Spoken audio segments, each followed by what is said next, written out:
10 দিন আগেই মৃত্যুদণ্ডের রায় হয় শেখ হাসিনার বিরুদ্ধে। এবার তাকে দেওয়া হলো 21 বছরের কারাদণ্ড। বৃহস্পতিবার বেলা 11টা 23 মিনিটে ঢাকার বিশেষ জজ 5-এর বিচারক মোহাম্মদ আব্দুল্লাহ আল মামুন আদালতে আসেন।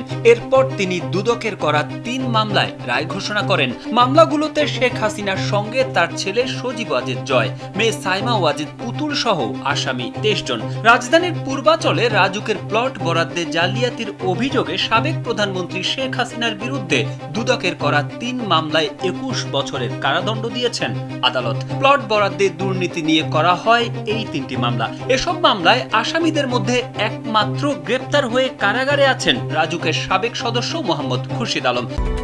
Japan Bangladesh joint venture company JBS holdings limited. রায় ঘোষণার সময় তাকে আদালতে হাজির করা হয়েছে। বাকিরা পলাতক থাকায় তাদের বিরুদ্ধে গ্রেপ্তারি পরোয়ানা জারি রয়েছে। তবে পলাতক থাকায় শেখ হাসিনা সহ পরিবারের পক্ষে নেই কোনো আইনজীবী। এদিকে মামলা 3টির একটিতে শেখ হাসিনা সহ আসামি 12 জন, আরেকটিতে জয় ও শেখ হাসিনা সহ 17 জন। বাকি আরেকটি মামলাতে পুতুল ও শেখ হাসিনা সহ আসামি 18 জন।